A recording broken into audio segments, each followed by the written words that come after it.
Hey everybody, and welcome back to another exciting episode of Criterion Watch. Yay. I'm your host, Jonathan Moody. I'm here with Presenza, known as the Moo Cow Moo. Moo.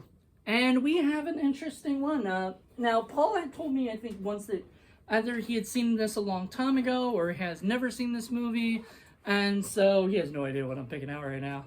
That's the beauty of this show, is we try to we'll tell you guys, because you guys will read in the comments or the thing, but we have no idea. And it is the 73 film, The Friends of Eddie Coyle. Oh, yeah. Yeah, so had you seen this? Yeah, I've seen it. Years ago? As a matter of fact, I just picked it up. Oh, yourself? Yeah, I ordered it not too long ago on Amazon. On Amazon. Well, there it you hasn't go. come yet. But yeah, no, that's a pretty fun movie. It's a underrated film. Yeah, and it's something I saw last year when I bought it off it was either July sale or the I think it was July sale So it's Criterion, huh? Yeah. You didn't get the Criterion version? Mm-mm. No. I didn't know there was a Criterion version. Yeah, so there's a Criterion version of this film, and it's going to look beautiful. Robert Mitchum. So I'm really excited to show you this and talk about the film, but we'll be right back, to talk about this film. Till then, everybody, bye.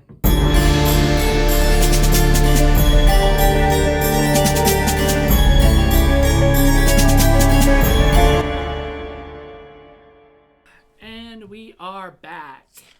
So, Paul, you said you've seen this before, so this is not your first. But what did you think seeing it again on Blu-ray? Yeah, it's great. It looked great. Good movie. A little sad, but it's a morality tale, kind of, more or less. I mean, you don't want to be the person getting involved with those kinds of folks, because the friends of Eddie Coyle are really not his friends at all, and he doesn't. Of Eddie Coyle learns that the hard way, unfortunately. Yeah, I mean, it's a sad tale because, I mean, in that life, you either, if you get out pretty much in a body bag, and somewhere, or in jail. But it's a really great role, especially if you're a fan of Robert Mitchum, because it's, he does a great job in there, and it is a very unglamorous role. I mean, very, very gritty and sort of down to earth, and it's, for a star like him to do this, it just goes to show you how much he's not just a movie star, but a really, really good actor as well. That he can, subvert his ego and go into this sort of grubby, sad sack character, So, yeah, it was really, really good. And lots of good folks that we've seen from other things. Alex Rocco from The Godfather, and Peter Boyle from Young Frankenstein, and James Tolkien, and all kinds of folks. Back to the Future, and directed by Peter Yates, who did Kroll and Breakaway, and then Peter Monish, which when I looked him up, he had done he had a bunch of stuff in like the 70s and 80s and whatnot, and he's just look him up. He's done a lot of work, and he's produced a lot of stuff, and he'll produce this movie. So so it's similar to a number of other sort of gritty 70s crime noirs from the period. I was saying there's a little bit of Serpico in there. There's a little bit of Killing the Chinese Bookie in there.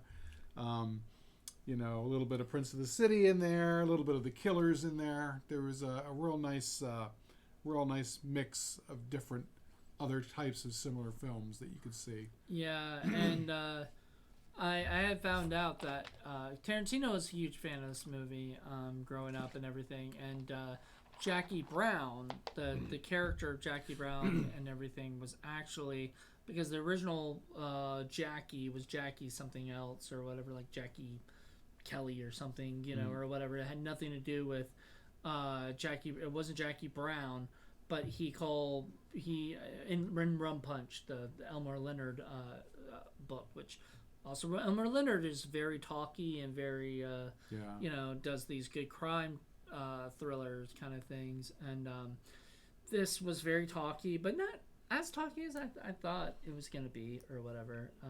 It has a nice mix, you know.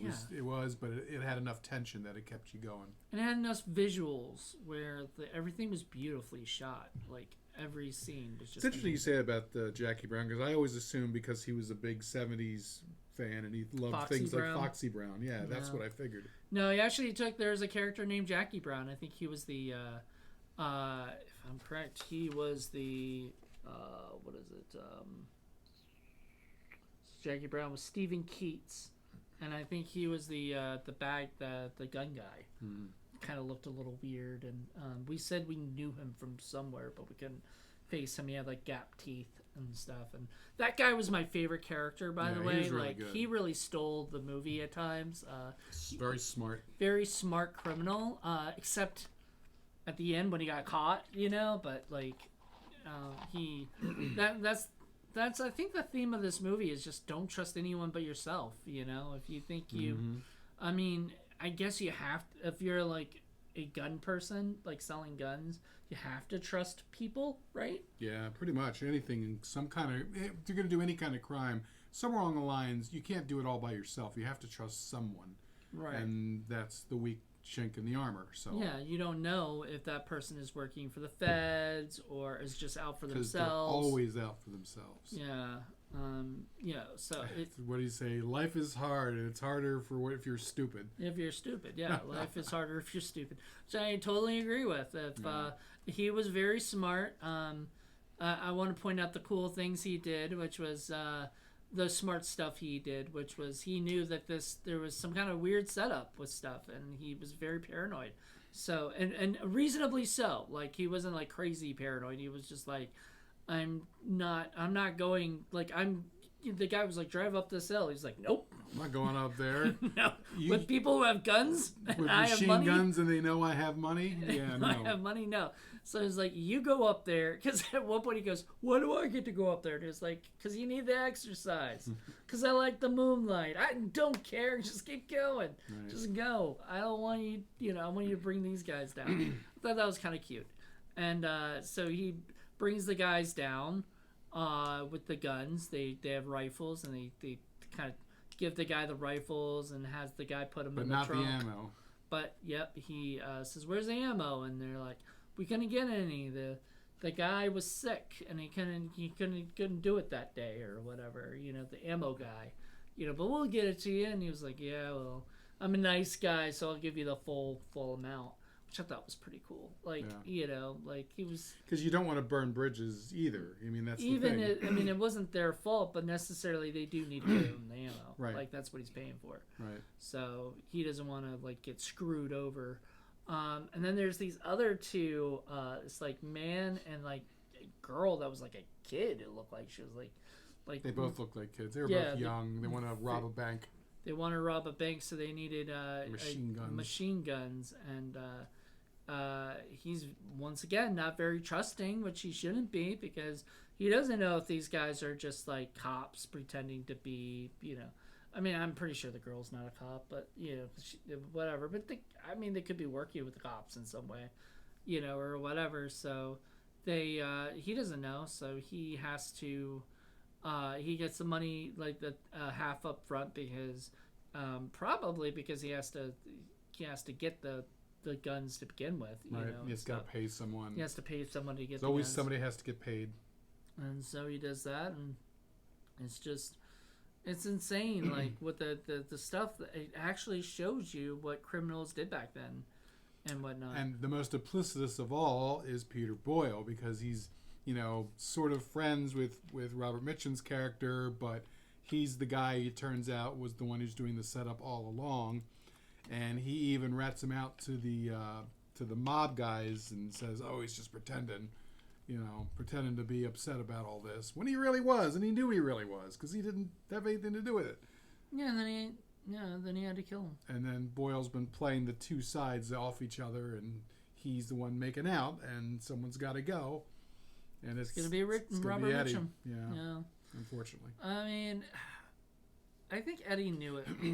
I had a feeling like Eddie might have had a feeling something was, like he just didn't care anymore, because he had done that was like the lowest of the low at that point, because he was gonna give up Jimmy, I guess, or whatever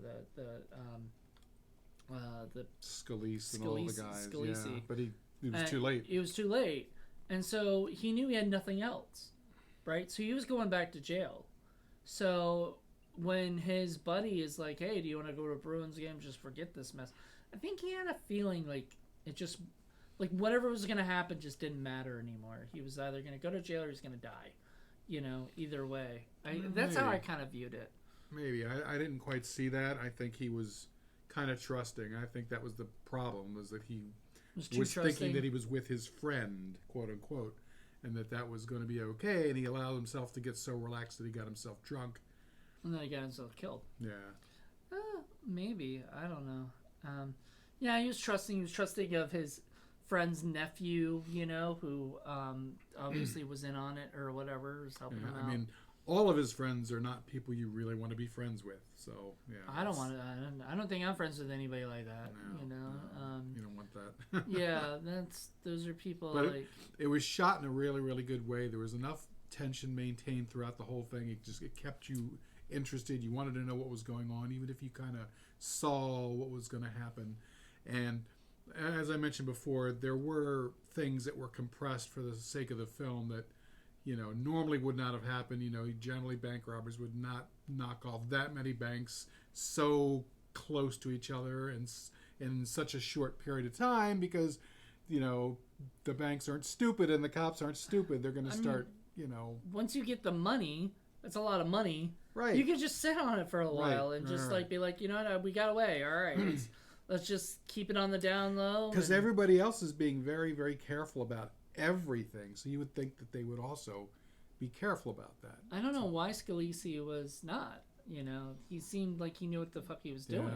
Yeah. So that's a little inconsistent. But other than that, it's a really, really good film. It's hard to nitpick. I can sort of see like a Reservoir Dogs and stuff kind of feel to this movie. Definitely. So I can see where Tarantino liked it, because it had, it was dialogue driven or whatever. And people double crossing. And people are just talking like, like normal stuff. They're not just talking about the stuff. Right, because it's not about necessarily the job. It's about the people doing the job. Yeah. And that's what you want. That's what you use your dialogue, is that this is how you get them to reveal who they are. Yeah, you get them to just be themselves. And talk and use their idioms and language and everything. Yeah. I don't know. This movie is just really, really good. Really well done. The way they handled the bank robberies was pretty cool. Like, they staked out the bank to begin with, so you kind of see that ahead of time, right? In the beginning of the movie, you see that they're kind of checking out how everybody gets in, how all that stuff. Then they go to the guy who, the boss, the manager, the bank manager's house, and they hold somebody there. The Partridge Family. The Partridge Family. That was funny. Like, I was like, wait, would that make them the Partridge Family? Yep. Okay. All right. I don't know. Cute. Maybe the Partridge Family stole from this movie. I don't know. Or maybe they stole. I don't know. Whatever. It didn't matter. But yeah, the Partridge, Mr. Partridge and his wife and 2 kids. And the wife and 2 kids are left at the house while he goes to the bank. And they say, look, there's a guy at the phone. He's going to call and check in on the guy at the house. Then the guy at that, house, confirms everything. They're going to, we're going to start setting this off. And I thought that was pretty cool. And that's the thing is, the first job goes off without a hitch because everybody does what they're supposed to do. So it makes sense that they're going to go off and do the next one. Maybe not quite so quickly, but it makes sense. The problem is the second job does not go well because somebody does something stupid and gets murdered. Mm-hmm. And that should have really made those guys think twice about doing yet another bank job in the same general area so soon after that. They should not have done that. Mm-mm. And in fact, if Eddie had some sense about it, he would not have gotten involved with them the rest of the way. Yeah, he would have said, no, leave me alone. You fucked up that job. I don't want anything else to do with you guys. Sorry. Yeah. Bye-bye. but he didn't. You know, 'Cause he but needed he the likes, money. you know, he I think it's because he liked Jimmy. They were friends, it seemed, or whatever. And so, of course, you know, Jimmy thinks it's, you know, and everybody thinks it's Eddie that turned on him, because he knew about the whole stuff. But so did Dylan. You know, so did Peter Boyle. He knew about everything too. Yep. So, And that's the other thing too, is eventually someone's going to figure out it was him. So Peter Boyle has to give him somebody. So yeah, and so there you go. So yeah, and he has to give them something, and then, you know, but he doesn't say he killed Eddie. You know, he doesn't talk about that. These friends are only your friend until they don't need you anymore, and then pretty much you're out. So with the bank robbery, they come in and they pretty much have to come in through the back. So they wait like a minute or something, and then come through the back. And he says, if, you know, you're not back there, you know, we'll kill your family. And so they go in there and they do everything. Everything in the first bank went off without a hitch. Everything was perfect. Everything, you know, everybody got out. Nobody got shot. Nobody set off the alarms. It just all went exactly the way they wanted it to.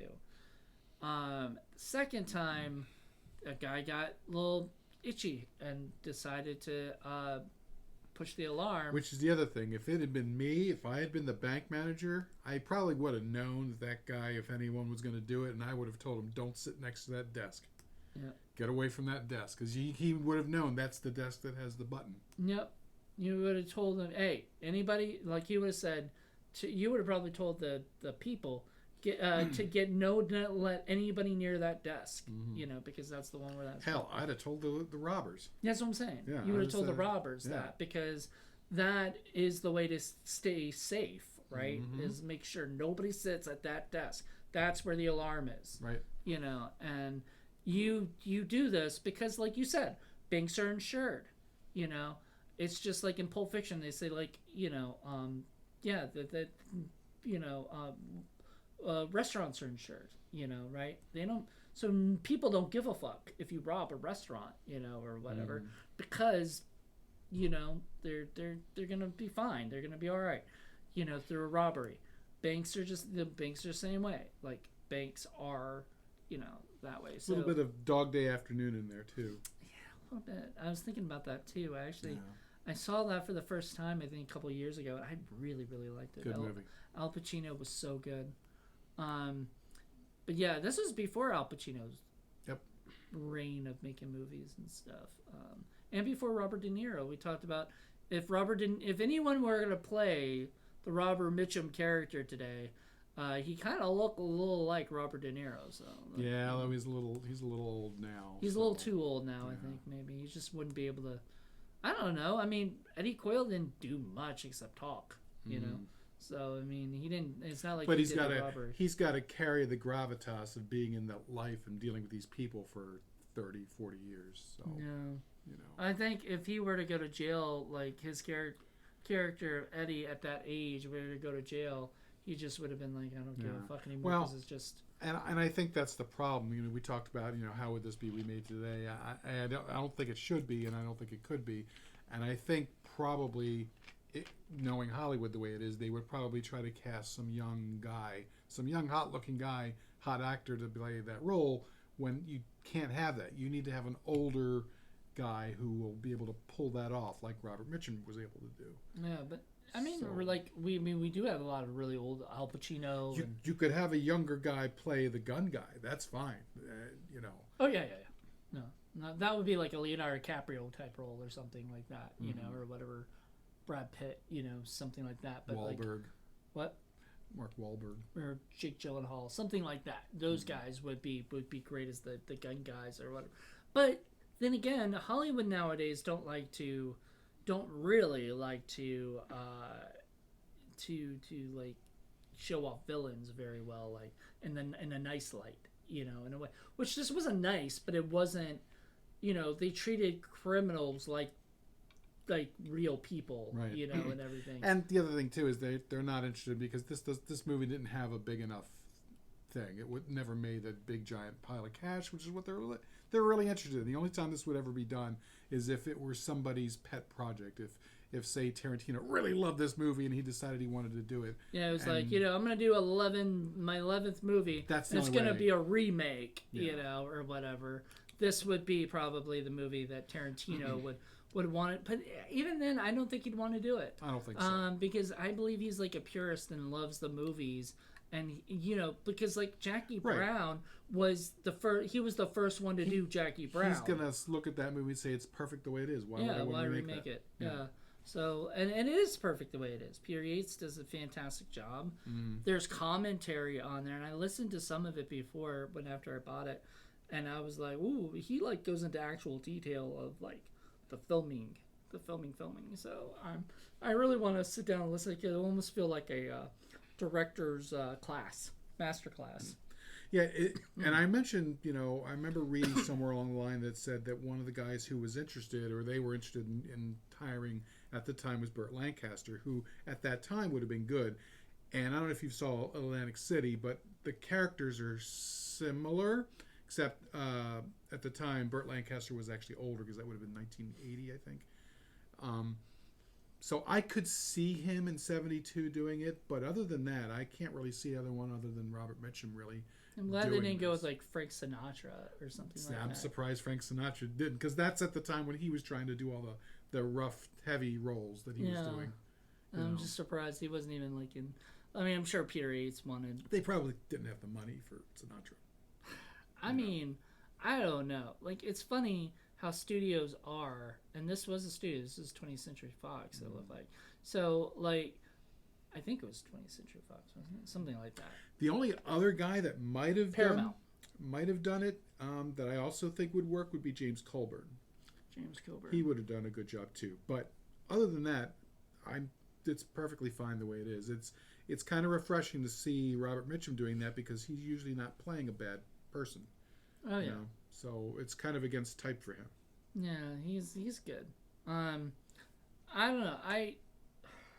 So yeah, and by the way, how Eddie get his name Fingers? Oh, yeah. Oh my goodness, that was Eddie Fingers. Ouch. Eddie Fingers, and he got it because he said he had 4 knuckles or something. Extra knuckles. Extra so knuckles. He slammed his hand in a desk. And just broke his fingers. Describing it, man. Ugh, like that's all you need. Like, people are like, oh, you need film is visual. You need to see that stuff, and I'm like, I can see it. When he describes it, I'm like, like I can just see. And he even it's probably describes worse in my mind why he has to go through with it, because he says, it's like when I was in school and the nun said, put out your hand if you were bad, and they whapped you on the hand with a ruler. He's like, the one time I said no, she smacked me just as hard, but in the face, so it was worse. It's the same thing. So you learn that when somebody with power over you says put out your hand, even if you know what's coming, you do it anyway, because you know to say no is going to get it much worse. It's going to get it much worse. I mean, he probably would have gotten killed or something, Right. So that's the life he's in. Yeah, and that is not a good life. I'm so glad I'm not in that life. And that's why he's so cautious at the beginning when he meets the gun guy, saying, hey, I got people to answer to. There's a reason why I'm making sure everything is on the up and up, And there's the Fed guy who wants him to work for Uncle Sam and give Uncle something, but he's playing him out. Yeah, but he's just. I mean, the whole point is we're not. If you're gonna be free, we're gonna keep you doing this for life. Basically, we're not gonna let you do a one and done deal. Yeah, we're gonna string you out as long as we can, because they're the same thing. They're not friends of his either. They're just using him for as long as they can. Yeah. So he says, okay, I'll do it, but he's like very vague on stuff enough where when Robert Mitchum's just like, hey, you said you would do this for me. He's like, no. I said I would talk to the guy. Didn't say it would get done. That's not my fault. And that's why I say it's like a morality play, because this is a good enough reason not to ever get into that kind of life to begin with, because it ain't going to end well, no matter what you do, and you don't have any friends, and you have no one to rely on but yourself, but you are not strong enough or you don't have the power to do everything yourself, and that's the problem. You have to rely on other people, and it's the other people who are going to get you screwed. So this was based on a novel. I don't know if the novel had extra stuff that we didn't get to see, because there were stuff alluding to like a higher person than all of them else, and we never got to see who that person was. He was just called the Man. Right. So most of the time it was like the man says you need to do this. The man says you only got tonight, to do this. Someone in one of the mob families, we just never figured out which one. Or we never see him. We never even know who the name is. If it's Boston, it could have been Whitey Bulger. That was his time period. So do you think it was supposed to, this was supposed to be based on a true thing or something? Or it's possible. I don't know a whole lot about the crime era in Boston. I know a lot more about New York City, but I mean, it's obviously a fictional story, but kind of based on what sort of stuff that probably happened back then. Like you said, like even with the Knuckles getting stuff, that was stuff that like mob people were probably doing. Oh, sure. To people. This wasn't, and it's typical because they still need him, because he can make the connects to get them guns. So they need to punish him and make him suffer, but they still need him. Yeah. So they can't just kill him. At least then. Right. You know what I mean? And I don't know why.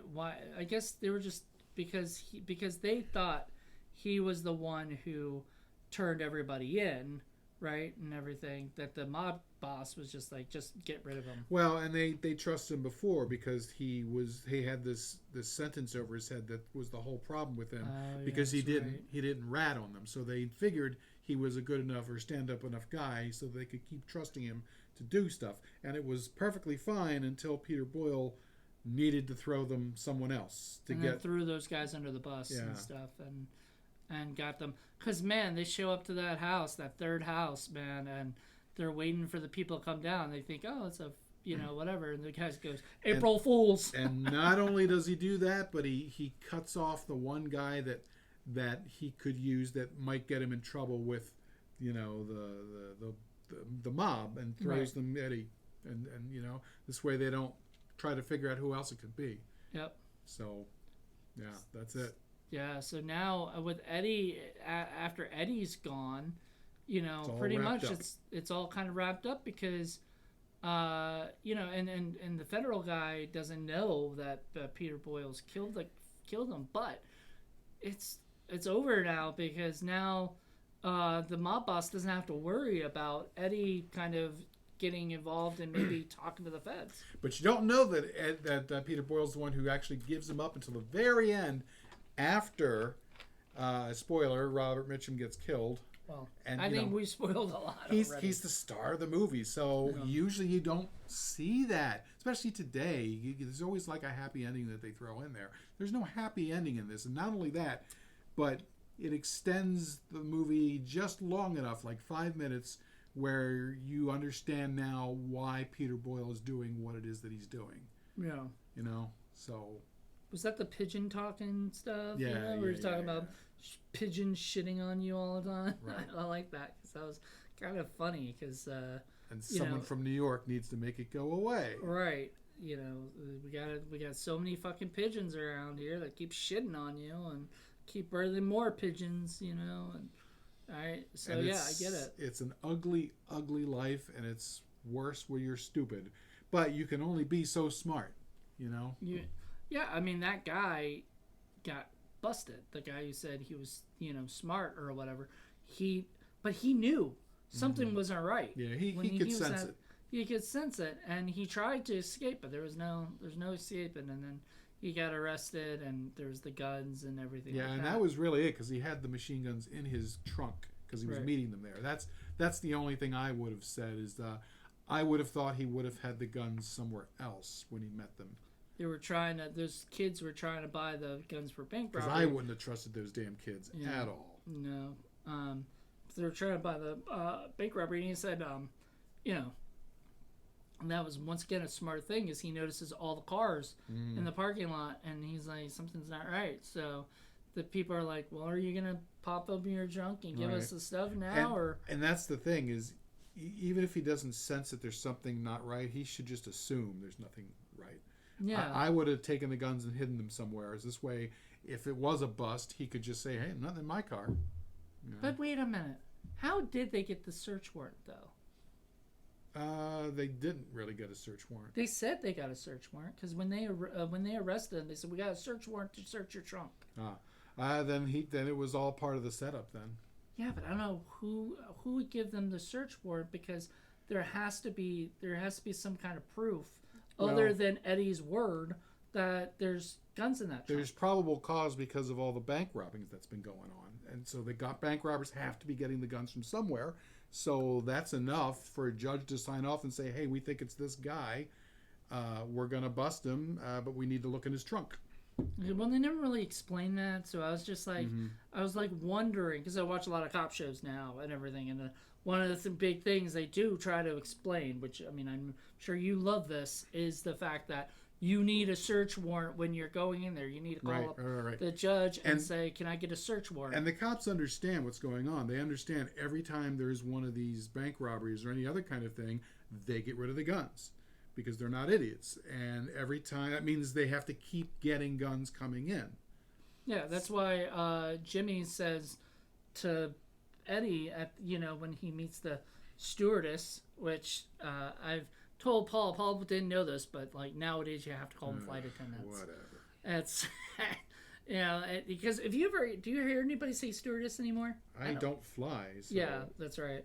It's a flight attendant now. So, but anyway, he meets a woman who's a stewardess that's at Jimmy's house, and he's bringing him, bringing him groceries or whatever, and then for the groceries he's getting paid $4,500, and the she even said that's expensive for meat, and I'm like, and he even said something about the guns, so she had to have known like he was doing that because he said that out loud with her around, so he didn't say, "Hey, can you go upstairs while I talk to him" or something like that. He literally said it out loud. So anyway, it didn't matter.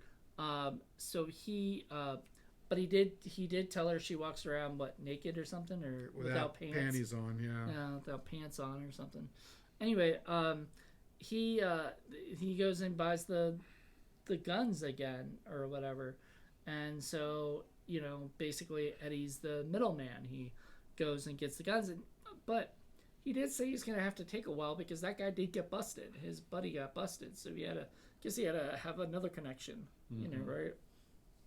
I don't know how he got the guns the next time for them to rob the third house. We don't see that. We don't see that, so I don't know who he went to next. But the guy that he was already busted before that, through the feds coming up and getting him.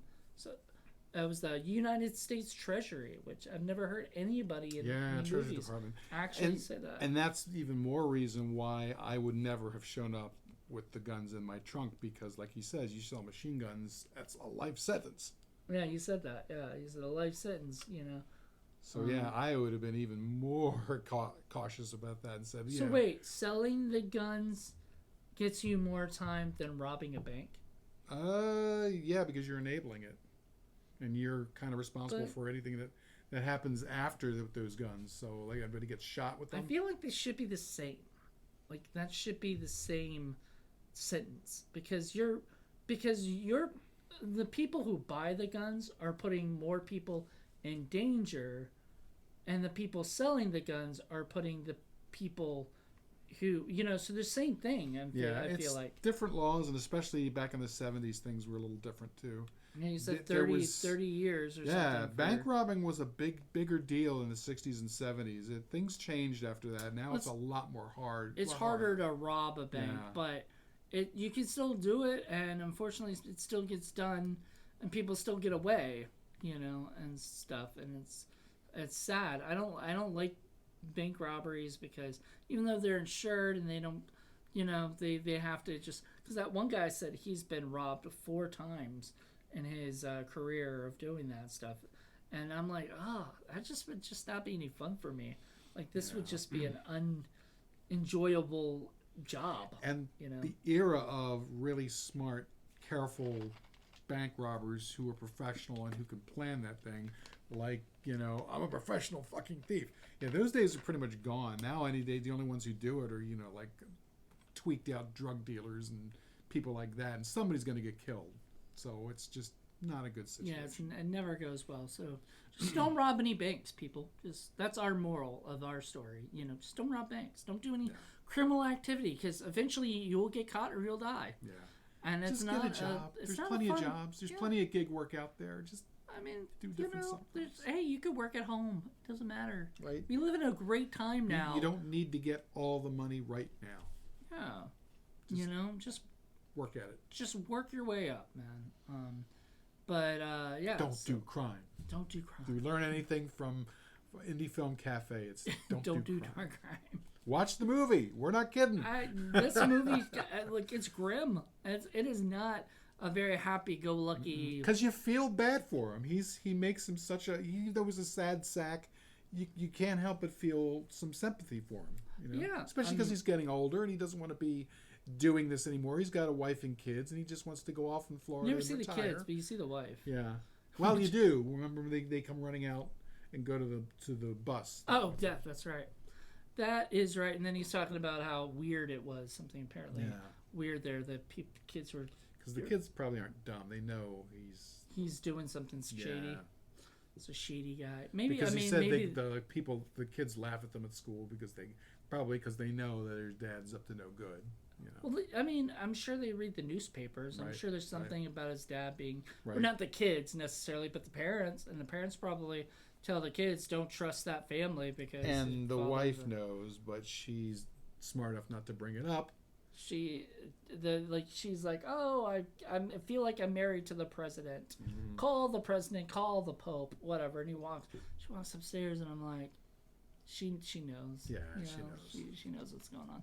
Which, once again, you were saying like Brenda Fricker would be perfect for that role. Yeah. Would have been perfect for that role. That's what I saw. She sort of that lady was sort of a Brenda Fricker kind of character. Who's Brenda Fricker, if you don't know, is a very fantastic actress. She's, I think, Scottish, and she was Irish. Mm-hmm. Okay, well, she did a Scottish thing in So I Married Axmer, so she did a great Scottish accent. And then she was also in Home Alone 2 and tons of. She was the pigeon lady in Home Alone 2. Yeah, My Left Foot, all kinds of stuff. Yeah, she is a fantastic actress. And the other thing is, it's really, really difficult for anybody with that kind of criminal but she's life not in this movie to keep it from the family. I mean, someone like Richard Kuklinski, the Iceman, was able to keep that away from his family for a long time, but he's very, very, very much a minority.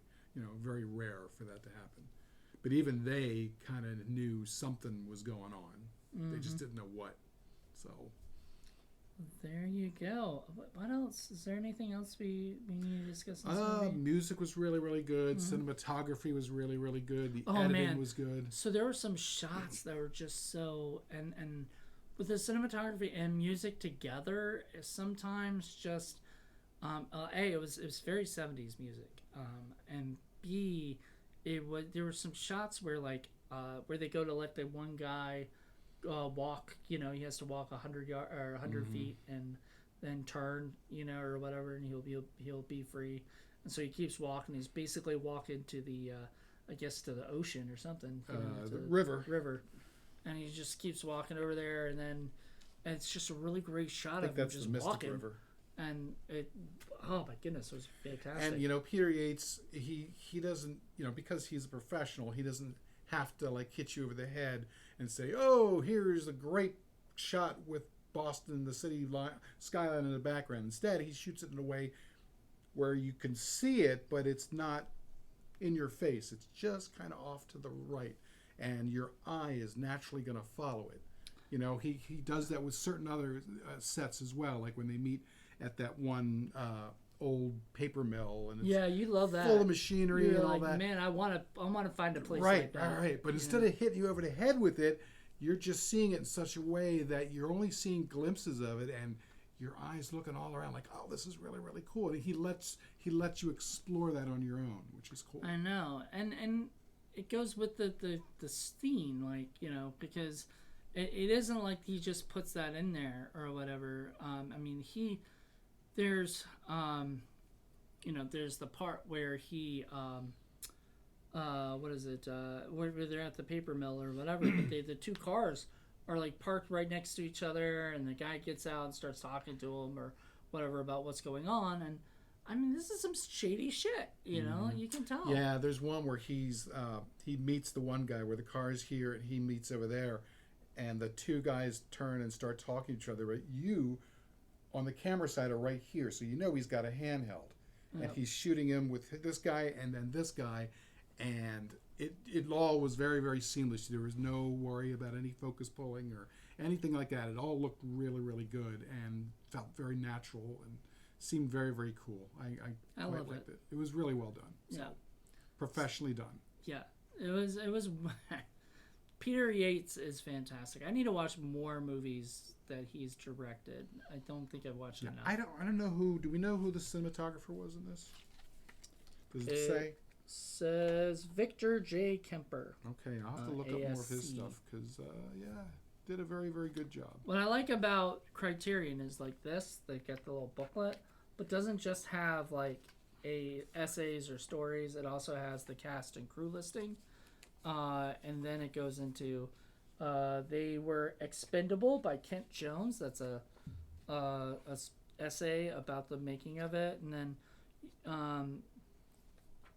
the other one is like what the 2001 theme is. That's the sound of Mitchum waking up.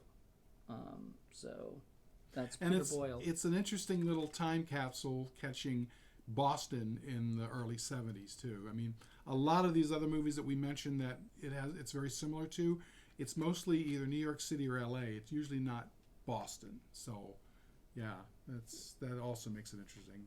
So yeah, you get a lot of interesting information here, and then on the DVD or Blu-ray itself, which I think you have the Criterion, because I don't know if they ever released it on a regular DVD, but who knows?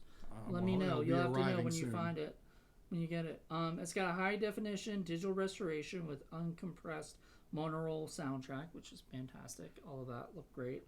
Audio commentary from 2009 featuring director Peter Yates. So.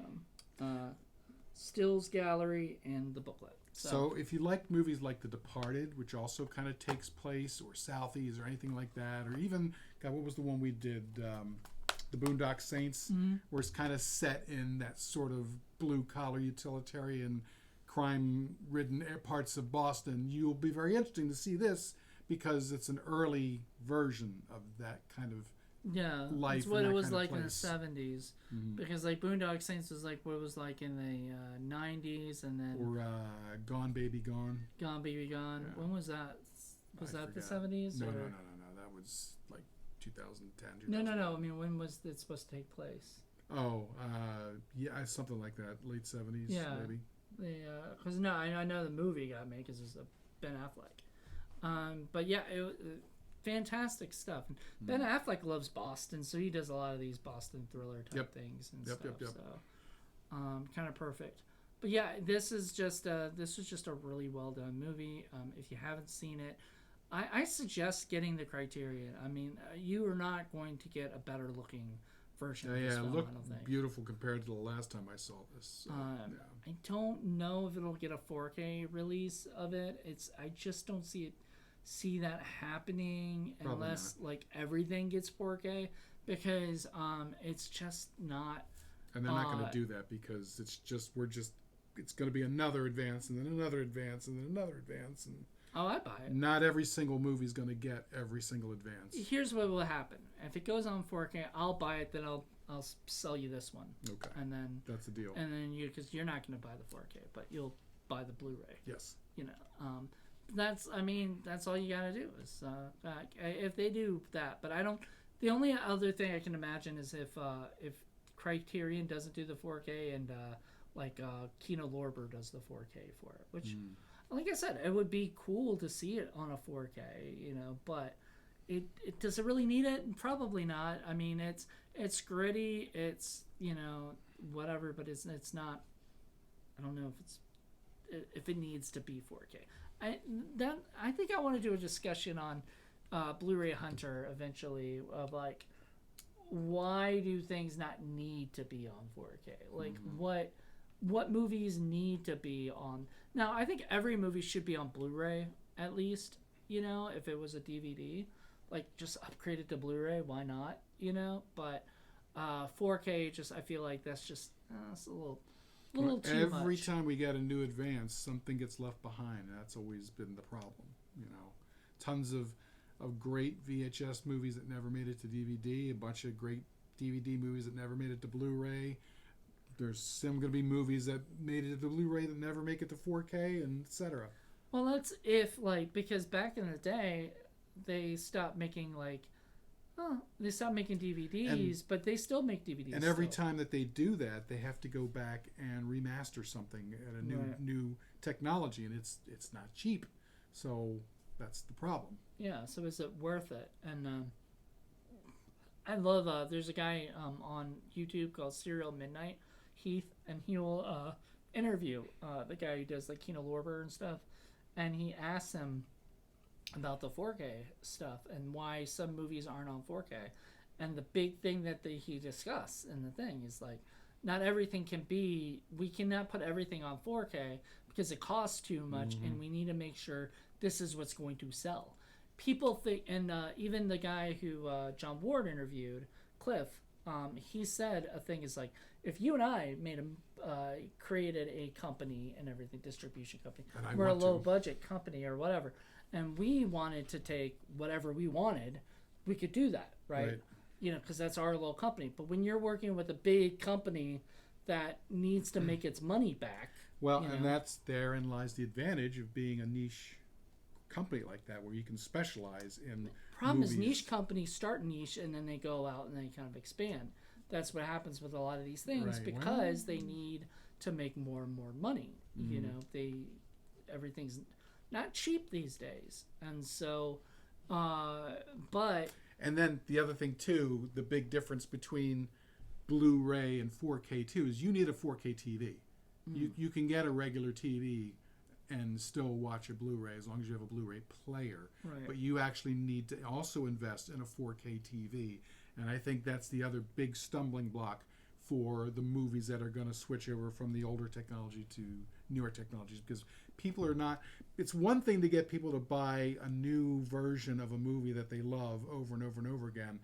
It's another thing when you have to buy another new player and then a new TV for every single time. Yeah, no, that's not going to fly. Yeah. Not these days, especially. I know so many people play video games, and like every single time like a new PlayStation comes out, they gotta buy that new PlayStation, and I'm like, Jesus, that's or the like newest $500. Apple thing, the new Apple phone. I don't. I've got my Apple wristwatch, 8, whatever thing they've got. Time. So they string you out and just, his is the brand new, and it's 99.99% the same, but you're gonna pay an extra $1,000 for that little difference. Yeah, that's how they get you. Life's a bitch. Especially if you're stupid. Seriously, that was the best line. That's a of the T-shirt, whole man. Movie. It's I great. don't know. Life's harder when you're stupid. You know, I really truly believe that. All right. Well, on that note, we want to say thank you guys so much for checking this out.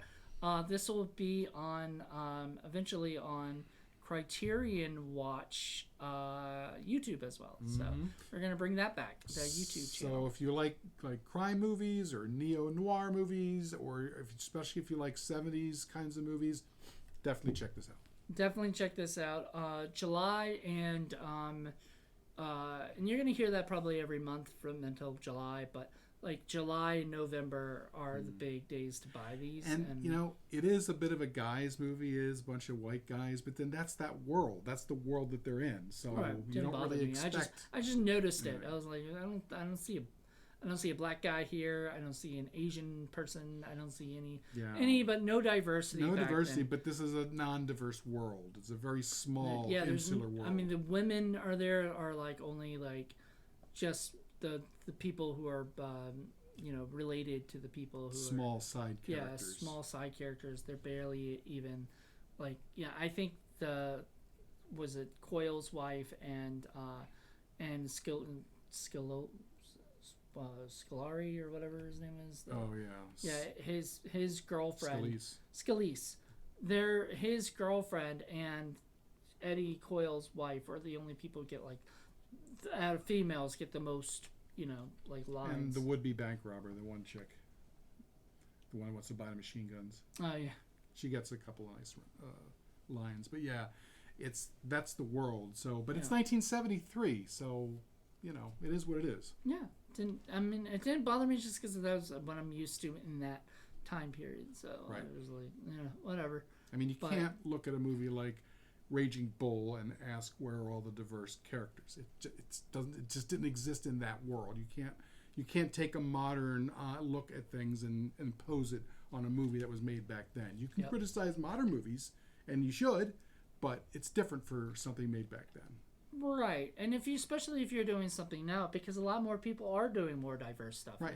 So like bank robbers and whatnot are more diverse and everything. Like if you want a more diverse, really good movie about robbing banks, something like Dead Presidents. I don't know if you ever saw Dead Presidents. That was really good. That was urban. That was a very urban movie. I love that movie. What are the brothers' names that made that? The Hughes brothers. Hughes brothers, yeah. It's great. I remember renting that, going, like it was such a grim, nasty, fucking good movie. Yeah, that's something that should be on Film Freaks at some point because it's really good. Should. I also like Point Blank, but that was a bunch of white guys, in that one, or Point Break, not Point Blank. Yeah, I love Point Blank. Yeah, there's completely different. We're going to be doing Point Blank, but just not yet. Yeah, that's not the whatever. That's a different movie. That's but another Point one Break, I want Joe to see. I was thinking those surfers that rob banks with the president's faces and stuff. Yeah, I know. Point Blank, I definitely want to have Joe for that. I think she'll love that one. All right. Well, everybody, hope you guys enjoyed this, and tune in next month where it'll be Paul's movie. Who knows what he'll pick? He's got a bunch at his house, so we'll see. Not as much as you. We gotta, it was tough because I had another one in mind, and then I chose this one, and I said I'll just start. I already know what it's going to be. So on the next one. Okay? Yeah. There you go. Yeah. And so, everybody, hope you guys enjoyed this. And until then, bye.